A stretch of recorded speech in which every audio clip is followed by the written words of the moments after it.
como lo trata también ahora Cecchini o Rossi, el concepto es original y diferente a todo lo que se enseña en teoría económica ortodoxa convencional, porque la inflación no está definida por un índice de precios. De hecho, en la macroeconomía cuántica, los índices de precios al consumo, lo que solemos llamar el coste de la vida, realmente no es inflación, es aceleración de la inflación. Está indicando someramente cómo está cambiando la inflación. Es decir, puede darse incluso la circunstancia que con un índice de precios que se mantiene constante en el tiempo hay inflación. Entonces, eso hay que atender bien para ver por qué es así.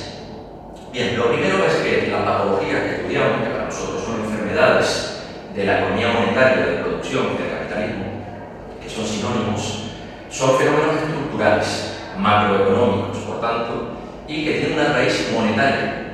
Es decir, el origen está en un desorden monetario profundo del sistema.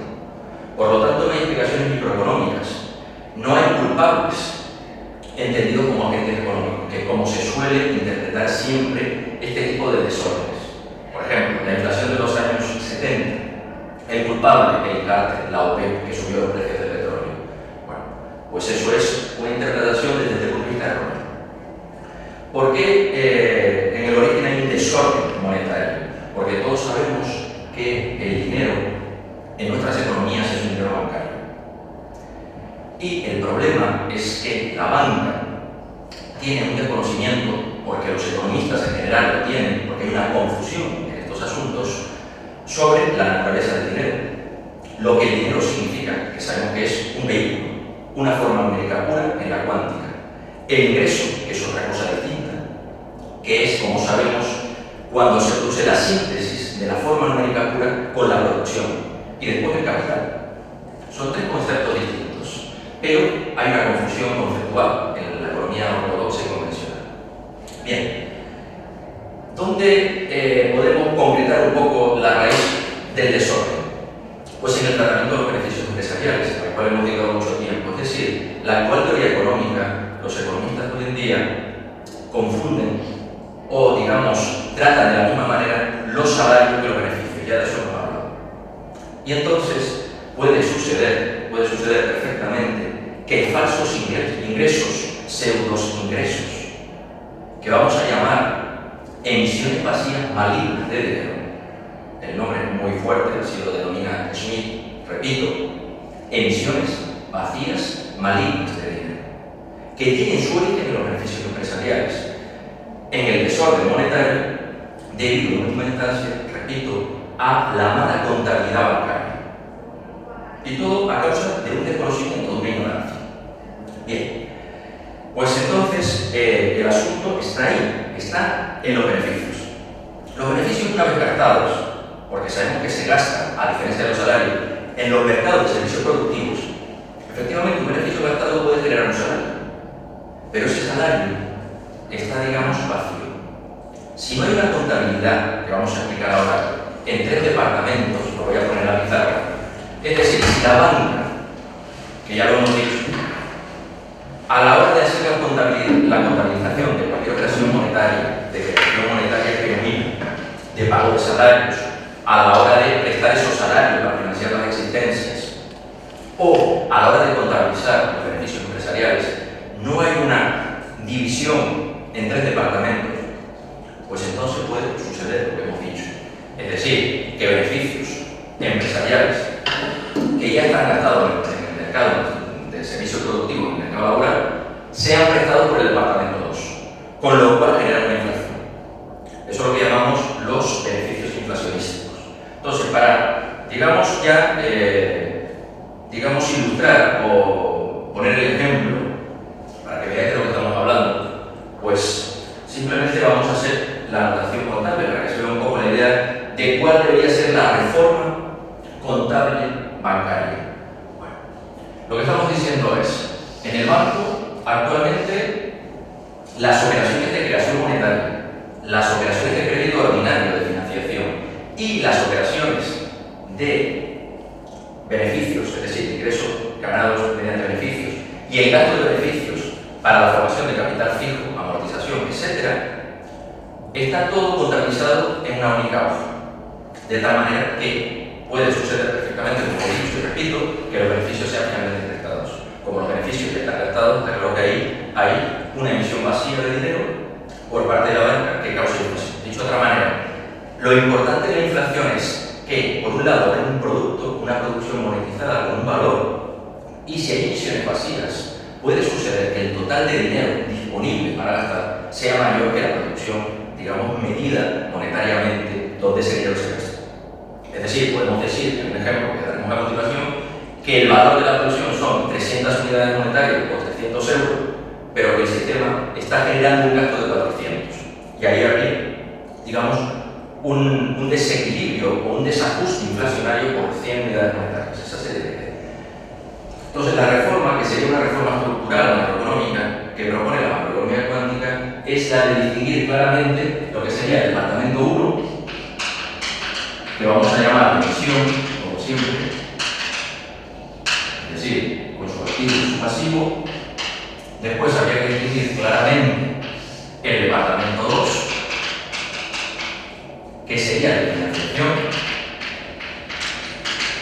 con su activo y su pasivo, y ahora aparecería un tercer departamento. En ese tercer departamento sería el departamento del capital, que llamaríamos departamento 3, con su activo y su pasivo. Este sería el de capital. Bueno, de tal manera que si una empresa, la que fuera, ganara beneficios, ¿de acuerdo? Y evidentemente esos beneficios, vamos a suponer, por ejemplo, que se han generado en el mercado de bienes mediante un gasto de salario, ¿de acuerdo? Si los salarios gastados por los trabajadores, pues generan en el sector de bienes salariales un beneficio para el sector de bienes salariales. Bueno, actualmente las anotaciones contables, pues lo que tendríamos es, primero, sabemos que solamente se movería el departamento 2, con lo cual las emisiones monetarias originales y las financieras estarían todas, digamos, mezcladas, y el banco incluso podría dar más crédito que, digamos, el equilibrio o el natural de la economía, por decirlo de una manera. Bueno, lo que sabemos es, supongamos que aquí están las empresas, es decir, las empresas que pagan los salarios, vamos a poner por ejemplo un lino para que sean bienes que se pueden conservar, actuar, etc. En el momento, sabemos que se crea, en el instante se pagan los salarios, pues sabemos que de una manera muy rápida, ¿verdad? El departamento, digamos el dinero, que sería una forma vacía, porque brevemente lo recuerdo, según la empresa paga los salarios, el dinero flujo parado, sabéis que los trabajadores son obligados a gastarlo en el mismo banco comprando un depósito.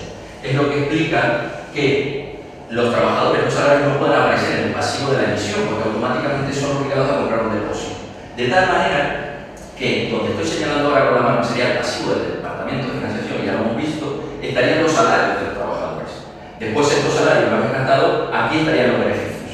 Bueno, si aquí quedaran los beneficios, o por ejemplo, los beneficios se gastaran en la compra de capital fijo, seguirían estando aquí esos beneficios ya gastados, que es un dinero vacío. Ese es el problema. Si eso se considera por parte de la banca un salario normal, es decir, un salario pleno, e incluso puede pensar que eso es un salario pleno que se está formando como capital tiempo, puede prestar, pero ese es el fallo. Es que no hay bienes, ¿de acuerdo? Ya ese beneficio, ese salario, digamos, el salario está vacío y el beneficio gastado. Por lo tanto, lo que se propone es que no se queden los beneficios en el segundo departamento, sino pase al tercero.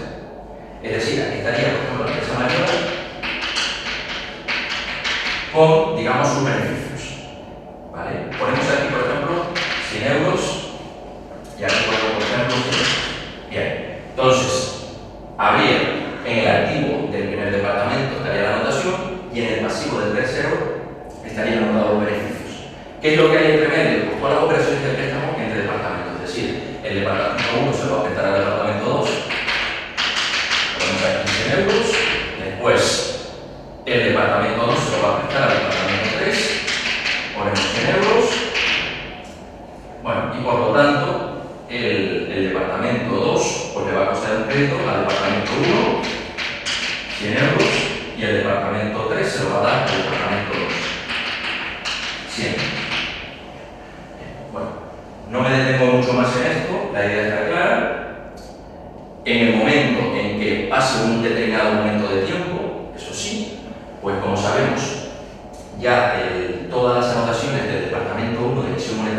cancelarían, es decir, esto después tiene su dinámica, ¿verdad? Según va transcurriendo el tiempo, es decir, que habéis pasado el tiempo, si estos bienes no se gastaran, supongamos que los bienes finalmente no se gastan, es decir, los beneficios están aquí están los bienes, ahí acumulados, los beneficios serían un capital tiempo sobre bienes salariales, y pasado el tiempo hay que cerrar el departamento de emisión monetaria.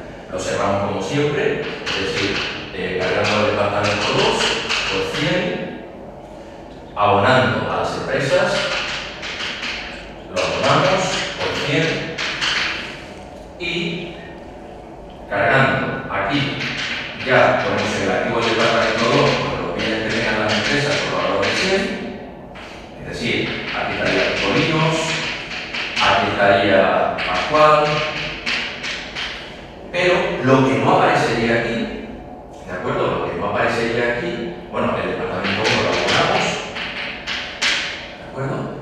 Y digamos que estas dos anotaciones se cancelarían, estas dos anotaciones se cancelarían, ¿verdad? Bueno, todo el departamento 1 se cancelaría y pasaría todo al departamento 2, pero el departamento 3 no desaparecería. Fíjense lo que conseguimos con eso. Lo que conseguimos con eso es que sea imposible para la banca prestar los beneficios. Bueno, ¿qué sucede si después esos beneficios se gastan en salario? Porque no quiero extenderme. Pues si los beneficios se gastan en salario, no desaparecerían del departamento 3. Simplemente tenemos de nuevo al departamento 1 los bienes salariales que hemos trasladado al departamento 2. ¿Y qué pasaría cuando los beneficios se gastaran? Tampoco desaparecerían. Quedarían registrados en una anotación contable como capital fijo. Fíjense que de esa manera la economía podría en cualquier momento estadísticamente saber cuál es el stock de capital en la economía. ¿De acuerdo? Bueno, esta sería un poco la solución. ¿El siguiente paso cuál sería? El siguiente paso pasa por estudiar, profundizar en el circuito de los beneficios y por qué los beneficios vacían los salarios. Bueno, recordar que Schmidt decía que los beneficios, el circuito de beneficios está ligado a los salarios, es decir, los salarios se producen en el mercado de bienes cuando se están gastando los salarios, pero se están gastando en el mercado de trabajo cuando se está, digamos, pagando el salario. Es decir, va totalmente al contrario. Gasto de salario, creación de beneficio. Pago de salarios, gasto de beneficios. Bueno, en ese momento, cuando se produce que estás creando salarios, pero estás gastando simultáneamente, digamos, de alguna manera, los beneficios sobre esos salarios, esa, digamos, coincidencia es lo que se dice que vacía los salarios. En ese momento el salario queda vacío de valor. Bien, los vaciamientos de salarios no todos son malignos, no todos van a ser malignos. Entonces vamos a reflexionar tres casos. Bueno, por ejemplo, si los beneficios son distribuidos, ¿de acuerdo? Y por lo tanto, al ser distribuidos, vamos a suponer que esos beneficios después van a ser gastados en bienes de intereses. Bueno, pues ya lo hemos visto en el capítulo 8, que incluso esos beneficios podemos contemplarlos como una forma de valor de capital, o de darle la posibilidad al capital de que genere valor con los salarios. En ese sentido, esos salarios vacíos no causan ningún problema, porque son sustituidos, reemplazados rápidamente por los beneficios distribuidos, no hay ningún problema. De hecho, incluso podemos hasta no hablar del vaciamiento de salarios por la sustitución de la que estamos hablando. Un segundo caso que podemos tratar, por ejemplo, sería la inversión neta. Es decir, ¿qué pasa si, el caso este que hemos puesto, qué pasa si una empresa tiene unos beneficios? Y esos beneficios, en un periodo, son bienes salariales acumulados. En ese sentido también hay un vaciamiento de esos salarios, ¿de acuerdo? Hay un vaciamiento de los salarios que automáticamente son transferidos a estos beneficios. Pero esos beneficios sí que tienen un contenido, que son esos bienes salariales. Vale. Eso es capital tiempo, ¿de acuerdo? Capital tiempo. Lo que estamos diciendo, si en ese momento el banco, vamos a decir, va a dar un crédito, lo que estamos suponiendo es que el crédito que dé, a diferencia de cuando se dan créditos de salario, no son para comprar estos bienes. Es decir, por decirlo de alguna manera, nosotros teóricamente pensamos que esos bienes van a estar ahí en el toque. Es decir, que si yo doy un crédito con cargo a beneficios, eso va a ser netamente inflacionario, va a ir sobre bienes. sobre otros bienes, ¿de acuerdo? Bien. Bueno, vamos a suponer entonces que la empresa en el periodo siguiente, con esos beneficios, cosa que no hacen los salarios, paga salarios. Eso no lo hace un trabajador con un salario para pagar salarios. Bueno, lo que supone la teoría es que en ese momento la empresa, cuando gasta los beneficios para el pago de salarios, lo que se produce es que los salarios pagados, por decirlo de una manera, son completamente vaciados. Es decir, no llevan el producto de la moneda. ¿Por qué? Porque ese trabajo produjo capital fijo. Y el capital fijo, es decir, la maquinaria, etc., ha sido apropiado o se ha apropiado la empresa inmediatamente. Por lo tanto, está claro que ya ese dinero, como pasaba con los salarios plenos, ya no puede, digamos, representar de ninguna manera un capital fijo, ¿no? Porque el capital fijo se ha apropiado de la empresa. En ese sentido está vacío el salario. Es una misión vacía, pero no es maligna, es benigna. ¿En qué sentido? En que, aunque esos salarios no se corresponden de manera, digamos, directa y como entendemos el ingreso en el sentido estricto, no se corresponden con los bienes producidos por los trabajadores, sí que se corresponden con un stock de bienes existentes. Es como si hubiera una relación financiera. ¿Vale? ¿El problema cuál es? El problema es que una vez que empiezan a haber emisiones vacías, se abre el camino a las emisiones malignas. Vamos a ver de dónde vienen las emisiones malignas. ¿De acuerdo? Entonces ya pasamos al siguiente paso.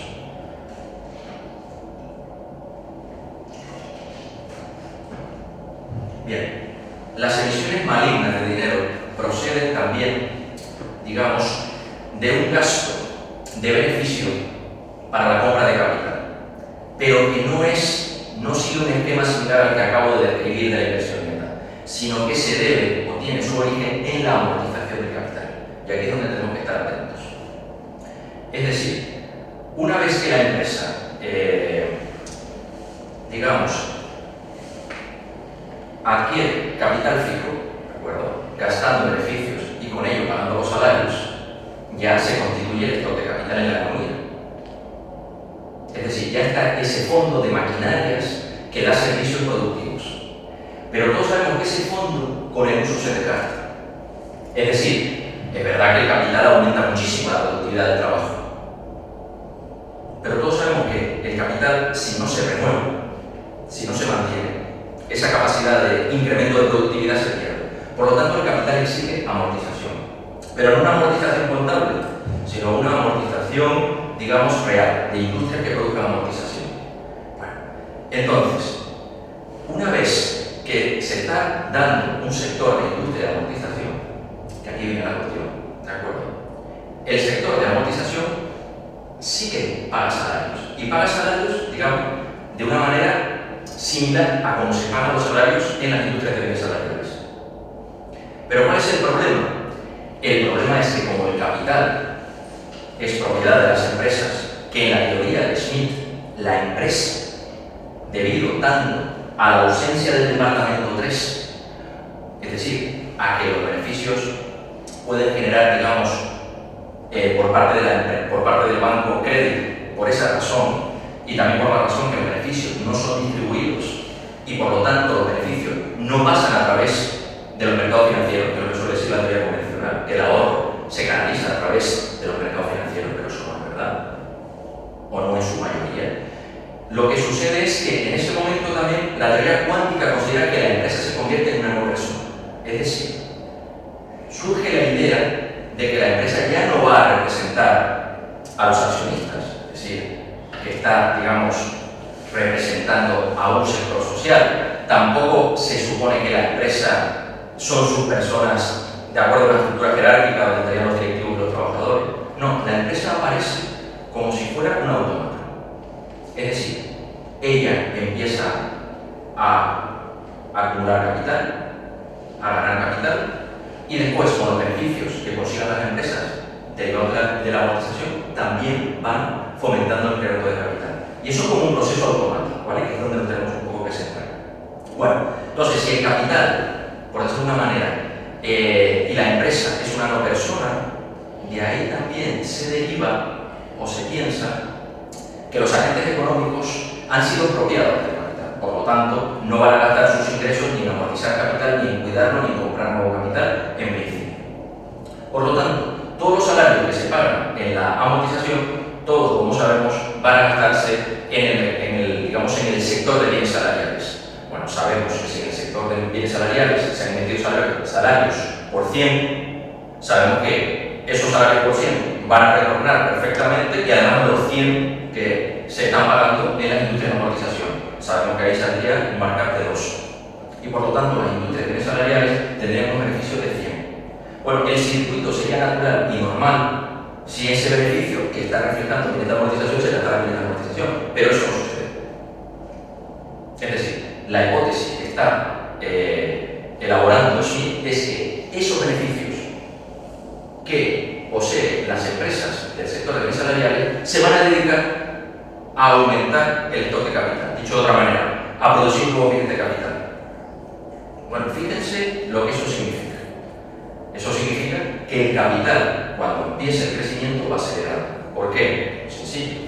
Ustedes piensen en un stock de capital que por un lado se está amortizando y por otro lado toda la amortización está generando nuevo capital, está claro que ese stock está creciendo. ¿Cuál es el problema? El problema es que hemos dicho que todo el capital, que además va creciendo, tiene que ser remunerado mediante bienes de interés, ya sea un capital legítimo y en propiedad de los agentes económicos o un capital incluso que esté, digamos, acumulado o esté en poder de esa empresa no persona de la que habla así. Bueno, tiene que ser remunerado. Pero ¿cuál es el problema? Bueno, el problema es que todos sabemos que, por ejemplo, los bienes de intereses, en caso de una economía con dos sectores, donde hubiera bienes salariales y bienes de intereses, hay un límite al crecimiento de los bienes de intereses. Recordar que eso ya lo hemos tratado. Es decir, si hay una población activa global, la mitad de la población activa es la única que se puede dedicar a la producción de bienes de interés. Recordar lo que explicamos. Bien. Entonces, ¿qué sucede aquí? Pues aquí lo que sucede es que nos vamos a encontrar con un proceso de crecimiento de capital que crece rápido y, digamos, endógenamente. Y con otro problema añadido, y es preguntarnos si el sistema es capaz o se va a encontrar con un obstáculo para que el sector de bienes de intereses pueda crecer tanto como requiere. ¿De acuerdo? Bien. ¿Esto a dónde nos lleva o qué nos recuerda? Pues a ideas o intuiciones de economistas anteriores, por ejemplo de Marx. Marx fue el primer economista que se dio cuenta que a medida que crecía el capital, lo que él llamaba la tasa de beneficio tenía que crecer. Es decir, cada vez más capital, la economía es capaz de hacer crecer esa cantidad de capital. Pero la economía no puede hacer crecer a un ritmo similar, es decir, todos aquellos bienes que son necesarios para retribuir el gasto en capital, ya sea ahorro legítimo de las familias en caso de que se dé, o por la empresa incluso, si vas a tratar de beneficio endógenamente. Bueno, eso por un lado, primera cuestión, y efectivamente, para nosotros en la escuela cuántica también existe un límite al crecimiento de bienes de interés, y lo vamos a explicar. Bien, y después hay otra idea, otra intuición, que la planteó Pixel, que es, por un lado, los bienes de interés, que es la remuneración del capital, yo lo llamo interés natural, es decir, la economía, cómo es capaz o en qué medida es capaz de generar esos bienes necesarios para pagar el capital. Ya hemos dicho que tiene un límite. Pero es que además en la economía existe otra posibilidad, es decir, otro, digamos, destino de los beneficios, que son los mercados financieros, es decir, prestar a las familias, endeudar a las familias y que éstas te paguen un interés que no es el natural sino el financiero. Dicho de otra manera, si nos vamos encontrando con que el interés natural se va agotando y la economía es capaz de obtener interés financiero, puede llegar un momento en que, digamos, los beneficios ya no se dediquen a la acumulación de capital productivo, sino que vayan al mercado financiero. ¿De acuerdo? Y todas esas ideas son las que vamos un poco a unir, a ver qué imagen sale al final. Bien. Entonces, vamos a suponer que hay tres sectores, para que lo veáis un poco.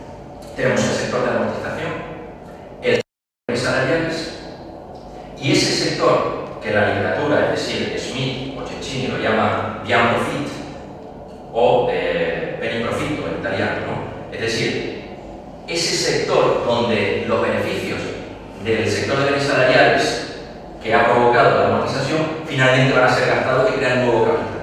¿De acuerdo? Es decir, ahí es donde se están produciendo las emisiones vacías malignas.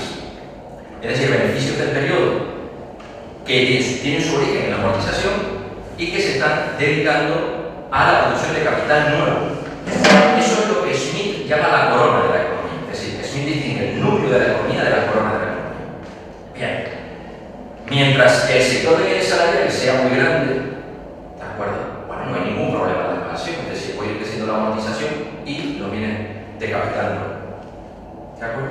Pero puede llegar un momento que se llegue a la máxima expansión. Eso es lo que llamaríamos un capitalismo tardío, es capitalismo. Se llega a la expansión máxima. ¿Qué sucede entonces? Lo que sucede entonces es que hay una distribución uniforme de la población activa en los tres sectores. Tendríamos un tercio de la población en amortización, un tercio de la población en bienes salariales y un tercio de la población en bienes de capital. Y ahí empieza a aparecer el problema. El sistema está agotado, ya no puede seguir expansionándose. ¿De acuerdo? Bueno, entonces, ahí lo que nos tenemos que plantear es, bueno, y todos los beneficios que se están gastando en la corona, es decir, que se están dedicando a bienes beneficios, ¿qué solución tiene eso? ¿De acuerdo? ¿Qué puede pasar con eso? Primero, lo primero que vamos a hablar, poniendo un ejemplo de Chinchini, es que precisamente toda la corona, toda es inflacionaria, toda. ¿Por qué? La corona es inflacionaria porque si ustedes piensan que la mitad, un tercio de la población está en cada sector, ¿de acuerdo? Pensar que en cada sector se está produciendo por un valor de 100. Luego pueden pensar que el Producto Nacional tiene un valor de 300. Pero eso sin contar el gasto de los beneficios. Porque en la corona ya se gastó uno de los ingresos que fueron los beneficios. Si contamos el gasto de los asalariados de amortización, 100. El gasto que han hecho los trabajadores de bienes salariales, 100. Si contamos el gasto que va a ser las empresas de beneficios en la corona, 100, más los trabajadores pagados por esos beneficios, otros 100, nos encontramos claramente con la definición de inflación. Es decir, el sistema ha generado 400 para una producción de 300. Esa es la inflación desde el punto de vista cuántico, esa es la diferencia. Y ahora vamos a las patologías. Ya la inflación está explicada. Fíjense que esa inflación se crea cada periodo de nuevo.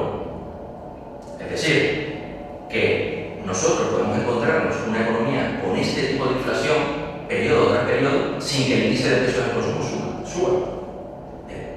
Ahora vamos a ver qué sucede cuando, digamos, los beneficios no se gastan en la producción de nuevos bienes de capital. ¿Por qué? Porque hemos dicho que se ha agotado, o ya el interés natural, ya digamos, no es suficiente para el stock de capital tan grande, o puede suceder en fin, que el interés financiero esté por encima de ese interés natural. Bueno, ahí se abren varias posibilidades. Las posibilidades, está claro que si las estudiáis un poquito, todas ellas van a provocar un paro, un desempleo de la clase trabajadora que cabe entender como un desempleo involuntario. Es decir, van a seguir existiendo otros tipos de paro, friccional, por revolución tecnológica de trabajadores que quedan, digamos, descolgados del proceso de innovación. Esas formas de paro sí. Pero lo que está claro es que el sistema nuestro, como estamos viendo, puede generar un paro debido a este desorden monetario que habría que corregir. La manera de corregirla sería abordando este fallo del sistema. Bueno, posibilidad que se nos abre. Una posibilidad, vamos a examinar tres. Primero, coger los beneficios y directamente, en vez de gastarlos en la producción de bienes de capital, directamente prestárselos a la familia. Bueno, pues eso son las consecuencias que vamos a tener. Es decir, se va a endeudar a las familias. ¿De acuerdo? Aparte de ser un poco en la inflación que eso supone y también relacionarlo quizás con la hipótesis de fragilidad financiera de Minsky, que ya vio que en la fase de expansión capitalista hay una expansión también de la deuda enorme. Bueno, aquí tenemos una explicación, digamos, alternativa o complementaria de la que da Minsky de por qué al final hay tantos fondos para prestar a la familia. Como decía Rato, es que las familias españolas son ricas. Bueno, a lo mejor es que no es que las familias españolas sean ricas, sino que el capital productivo ya no es rentable. Y entonces todos esos beneficios generados van al mercado financiero a endeudar a las familias. Pero ese proceso se da poco a cabo, porque las familias no pueden sostener un crecimiento de deuda enorme. Bueno, primer camino. Segundo camino, la corona que se corte. Disminuir directamente la corona. Pero disminuir directamente ese gasto de beneficios en capital causa desempleo de manera directa. Y después existe una tercera alternativa que podemos interpretar en términos keynesianos como falta de demanda efectiva. Es decir, lo que Keynes pensó o intuyó que podía pasar en el sistema, y es que una producción agregados, pero no hubiera un gasto agregado. ¿Eso cuándo sucede? Pues eso sucede cuando esos beneficios, en vez de dedicarse a la producción de bienes de capital, se dedican a la producción de bienes salariales. Bien. ¿Pero cuál es el asunto? Pues que se hace un análisis similar. Es decir, desde el momento en que esos bienes salariales no están pagados con salarios sino con beneficios, los salarios pagados son pasivos. ¿De acuerdo? Son pasivos. Y van a ser gastados en el núcleo. ¿De acuerdo? Y digamos que esos bienes salariales son apropiados por la empresa. De una manera, digamos, carente de gasto agregado para esos bienes en concreto. Bien, ¿qué va a hacer la empresa? Pues la empresa va a lanzar esos bienes salariales a la venta. Bien, ¿con qué nos vamos a encontrar? Pues lo que nos vamos a encontrar es, esta vez, con un valor de producto de 100, 200 y 300. ¿De acuerdo? Gastados, al cual habría que sumarle ese bien salarial como si fuera un 400, igual que antes. Pero esta vez, ese valor de 100, cuando se lanza, es decir, es como si hubiéramos producido por valor de 400, solamente se va a encontrar una demanda de 300. Bueno, ahí es donde se puede explicar ese desfase entre una producción por valor de 400 y una demanda por valor de 300. Bueno, este es el esquema de la cuántica para explicar tanto la inflación como la deflación y el desempleo mediante, digamos, una misma teoría, un mismo esquema explicativo. Bueno, pues para concluir, vamos a hablar un poco de la teoría de la deuda real.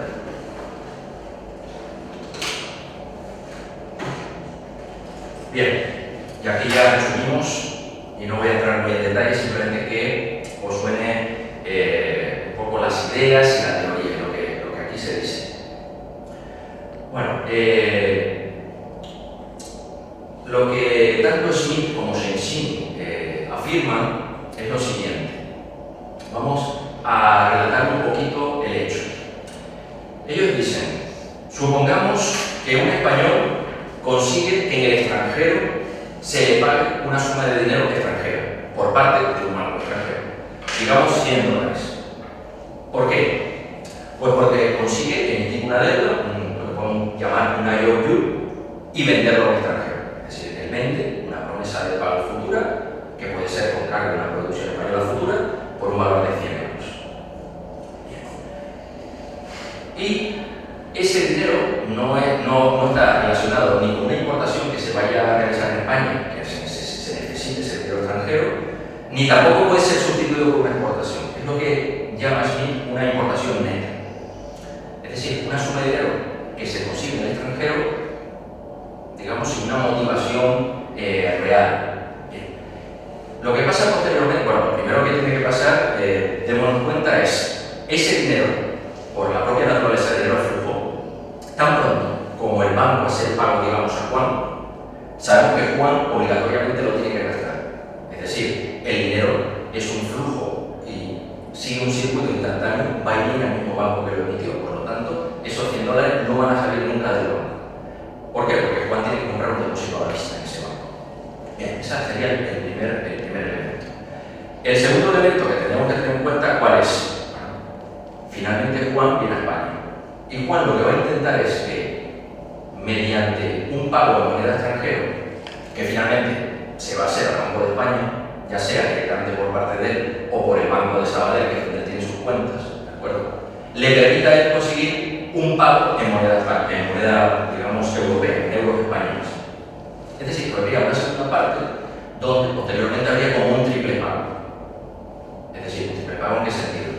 Juan da una orden de pago en dólares al Banco de España por parte del Banco extranjero. El Banco de España automáticamente también tiene que, ese dinero si lo recibe, lo tiene que gastar para comprar un depósito. Y después también el Banco de España tiene que hacer un pago en moneda europea, es decir, el dinero del Banco de España, pues viene a Juan o viene al Banco de Santander. Más supuestos de la teoría esta de la duplicación de la deuda.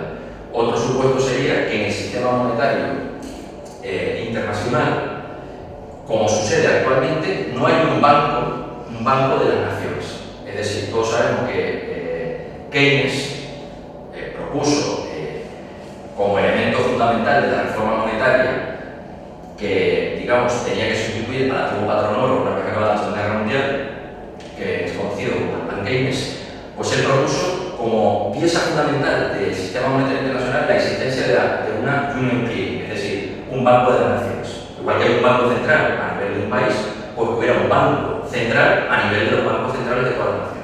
De tal manera que todas las transacciones estuvieran, digamos, centralizadas, ¿no? Bueno, pues eso es un defecto, no solamente del sistema monetario internacional, sino también del sistema europeo. Y es esa carencia, esa ausencia, es también lo que explica este tipo de desorden, ¿vale? Habría que introducirlo como parte importante de la lectura, ¿no? Bueno, como tercer elemento, vamos a introducir para que sea sencillo tipo de cambio 1, porque no hay ningún problema de pasar los dólares a los euros.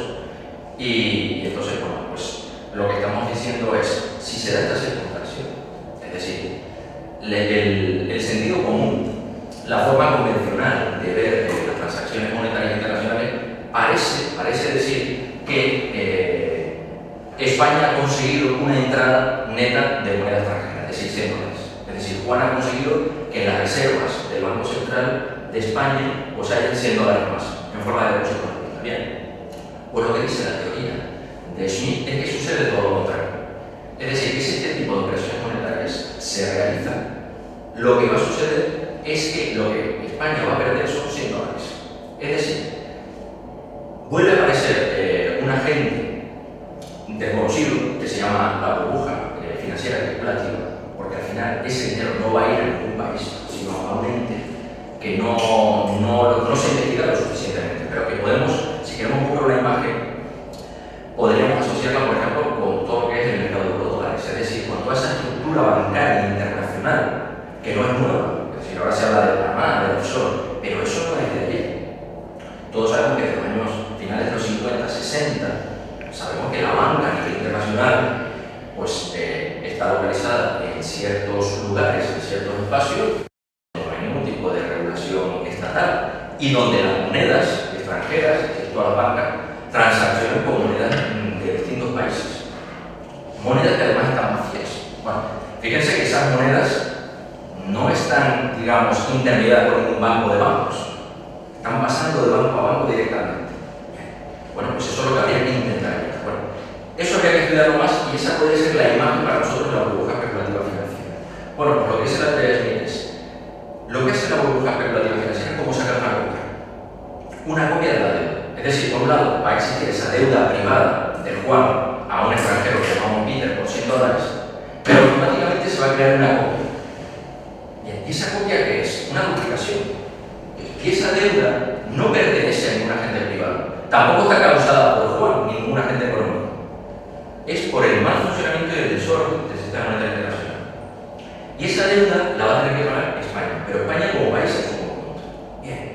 Las estadísticas, si ustedes las estudian, como las ha estudiado Schmidt, parecen confirmar esta idea de que, en fin, si nosotros estudiamos las deudas de los países superendeudados, ya que hay crisis de deuda externa, pues bien, cada cierto tiempo, veréis que no están justificadas o no están suficientemente justificadas por los desequilibrios de cuenta corriente. Es decir, ¿vale? Si yo importo más que exporto, es lógico que necesite un préstamo extranjero. ¿De acuerdo? Es lógico. Pero si realmente la deuda total de un país es casi el doble del déficit por cuenta corriente, que debe haber algún otro mecanismo que lo está justificando. Bueno, para concluir, vamos a decir cuál podría ser un antecedente teórico a estudiar e investigar para entender esto de la duplicación de la deuda externa. Y es un problema que ya Keynes analizó a finales de los años 20, que es el problema de la transferencia, en inglés de transfer problem. Y fue la crítica que hizo Keynes al Tratado de Versalles.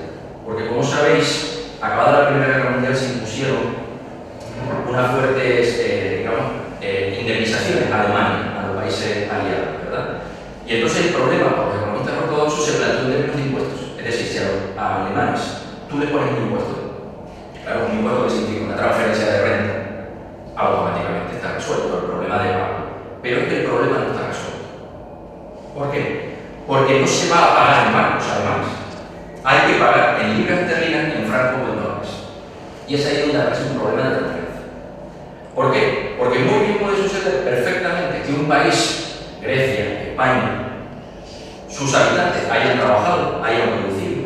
Incluso esa producción, ellos no se la han quedado, ni se la ha quedado el país, se ha puesto a disposición de la exportación, me explico, como los alemanes. Y sin embargo, precisamente por el problema de conseguir moneda externa, ha habido que conseguir moneda extranjera. ¿De acuerdo?